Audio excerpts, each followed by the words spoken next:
Une seule phrase tirée d'un livre peut changer radicalement votre vie.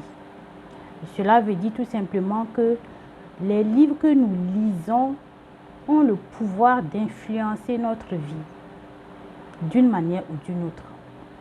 Dans cette vidéo, nous allons voir comment est-ce que les livres influencent la vie des gens et surtout comment procéder pour pouvoir lire de telle sorte que nos lectures puissent nous impacter.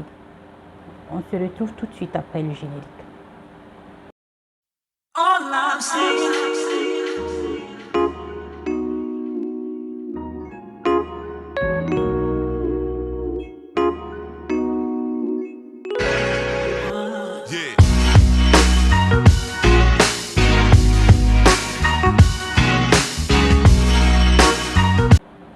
Bonjour à tous, bienvenue sur la chaîne Jeunes et Réussite. Je suis Madame Lankwande Félicité Ouba, sociologue de formation et conseillère d'éducation de profession.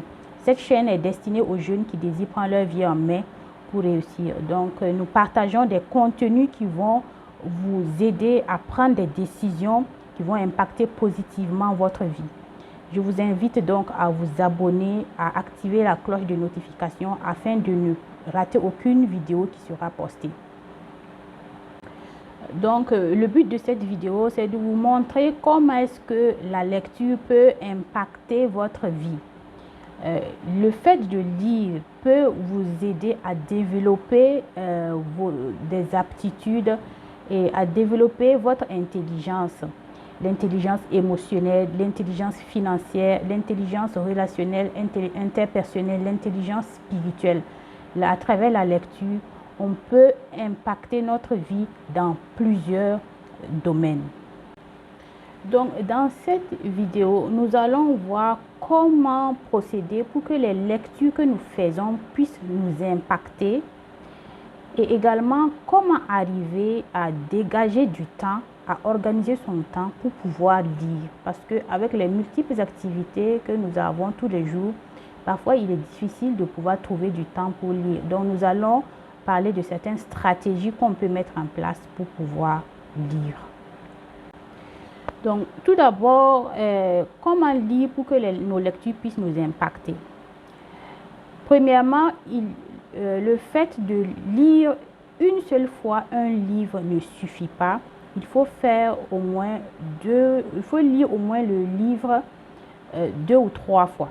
Donc, si vous avez repéré un livre, vous l'avez lu une première fois et vous voyez que le livre vraiment a eu un impact positif sur vous et il y a des choses vraiment que vous souhaitez retenir de ce livre-là, c'est bien de le relire plusieurs fois, 2 ou 3 fois. Pas successivement. Vous pouvez lire une première fois, déposer le livre quelques mois après, refaire une autre lecture. Donc, je disais, une seule lecture ne suffit pas.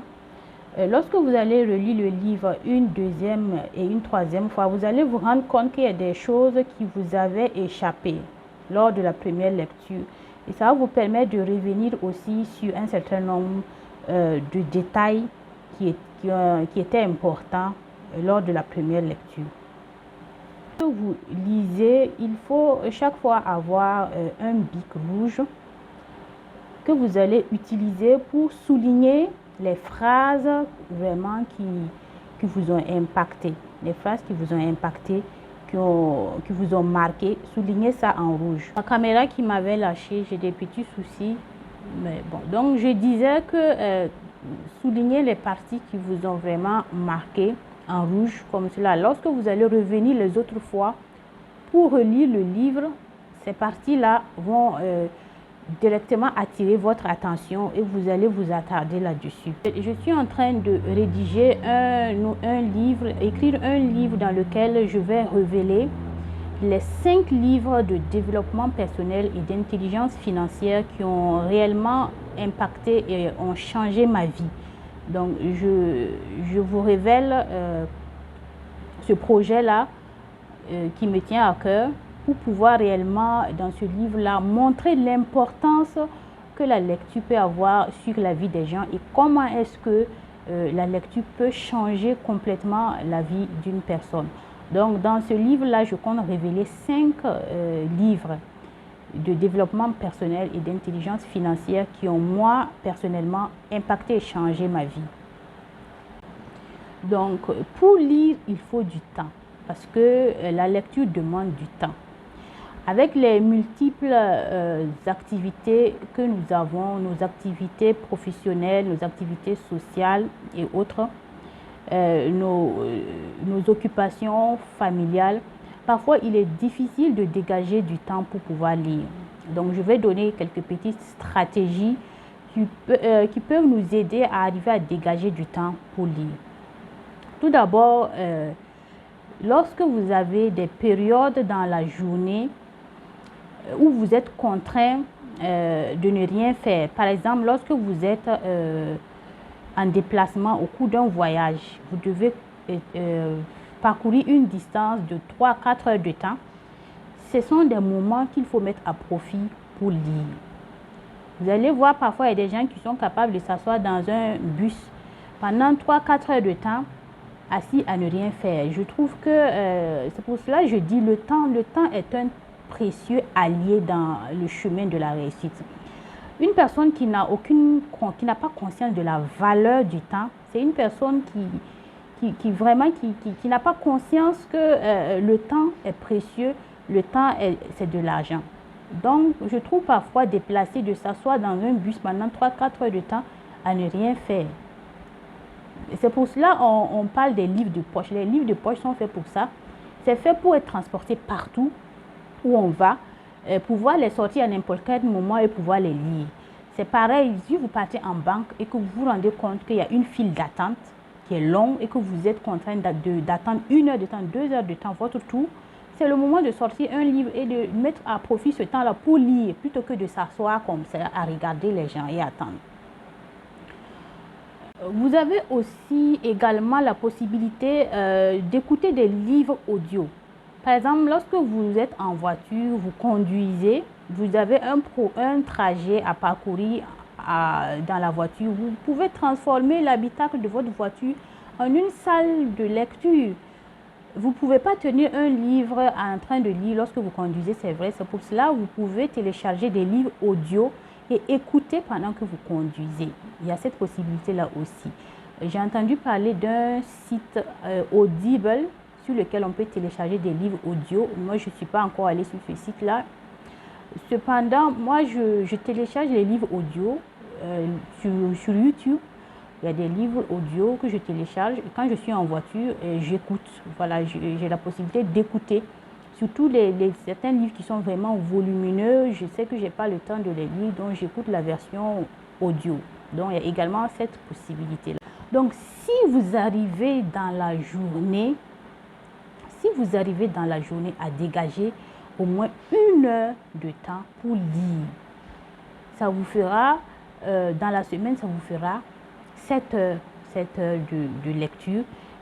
Dans le mois, ça vous fera 28 heures et dans l'année, ça vous fera 336 heures de lecture. Vous voyez, dans l'année. Donc, quelqu'un qui arrive, par exemple, à lire un livre par mois, quelqu'un qui arrive à lire un livre par mois avec 1 heure de lecture par jour, au bout d'1 mois, vous aurez certainement terminé le livre. Voilà, je sais que chacun peut au moins dégager 1 heure de temps dans sa journée pour lire, même si c'est pendant le trajet, par exemple pour ceux qui prennent le transport en commun, même si c'est les jeunes qui prennent le bus, tu peux par exemple 1 heure de lecture pendant ton trajet, tu peux lire au moins 1 heure de temps. Donc, si tu arrives à lire au moins un livre par mois, au bout d'une année, ça te fera au moins quelqu'un qui lit au moins une douzaine de livres par an. Au bout de 3-4 ans, tu auras lu au moins une trentaine de livres. Et ça équivaut à un doctorat, parce que pour préparer un doctorat, il faut lire au moins une quarantaine de livres et pouvoir faire une synthèse, une dissertation de tous ces documents-là. Donc, si toi, tu arrives à faire ça, lire une quarantaine de livres sur 3-4 ans, même si tu n'as pas un diplôme comme ça physique mais les connaissances que tu auras acquises seront équivalentes à un doctorat. Donc, ça veut dire que tu vas développer ton génie dans le domaine dans lequel tu t'es investi à lire. Il y a un jeune Guinéen, je ne sais pas, dont les vidéos ont tourné un peu pendant un bout de temps sur les réseaux sociaux, qui a fabriqué un appareil qui fabrique du carburant avec des sachets plastiques. Donc, si vous allez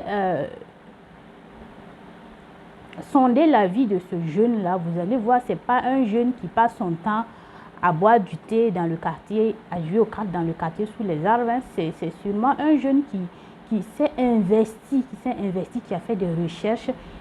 C'est tellement un jeune qui rase les bibliothèques, qui lit des documents, des recherches que des chercheurs ont eu à faire sur le recyclage des déchets plastiques, sur la fabrication des hydrocarbures. Certainement qu'il a eu à lire des documents dans ce domaine-là et ensuite à passer lui-même à la phase pratique, à expérimenter lui-même certaines choses. On est là à une exposition. Vous faites exposition de votre prototype que vous avez créé. Parlez-nous de ce prototype et qu'est-ce qu'il fait? J'ai conçu un dispositif, comme vous l'avez vu, qui permet de transformer les déchets plastiques en hydrocarbures, notamment en carburant et en gaz. Qu'est-ce qui vous a inspiré pour que vous créiez ce prototype? Ce qui m'a inspiré pour créer ce dispositif, on dit pour un entrepreneur, partout où il y a un problème, pour lui c'est une opportunité. Nous savons tous qu'en Guinée, le problème des déchets, c'est quelque chose qui nous envahit, qui nous dépasse. Et ça fait combien de temps depuis que vous avez créé ça? J'ai conçu 4 machines. 4. C'est celle-là qui m'a donné le carburant. La première machine que j'avais conçue, j'avais un problème de moins. Elle ne me donnait que du gaz et de la paraffine. Parce que mon four manquait de puissance pour alimenter ce prototype-là. Donc j'ai fait le premier, le deuxième, le troisième, et c'est le quatrième-là qui m'a donné ça. Ici, j'ai respecté toutes mes formules et tous mes paramètres. Et c'est ce qui m'a permis d'obtenir un carburant qu'on peut mettre dans un véhicule. Et voilà, est-ce que ce carburant, vous l'avez dit, une fois mis dans un véhicule, qu'est-ce que ça... Donc, c'est-à-dire dans la vie, si on veut arriver au stade où on crée des choses qui vont impacter votre propre vie et impacter même la vie des autres, il faut investir dans la connaissance. Il faut investir dans la connaissance. On n'arrive pas à créer des choses, des grandes choses dans la vie si on ne veut pas investir dans la connaissance. Et le meilleur moyen vraiment d'acquérir la connaissance, c'est à travers la lecture. Donc, il faut aimer lire. Les jeunes aujourd'hui sont beaucoup paresseux. Je suis pas... les vidéos que je fais, ça va beaucoup choquer certains, c'est vrai, mais je ne fais pas les vidéos pour caresser les jeunes dans le sens du poil. Moi, l'objectif de mes vidéos, c'est pour vraiment donner un électrochoc, un choc qui va amener les jeunes à se réveiller. Je vois beaucoup de jeunes qui perdent beaucoup de leur temps, sur les réseaux sociaux, dans les groupes de causerie, à boire du thé, à jouer aux cartes.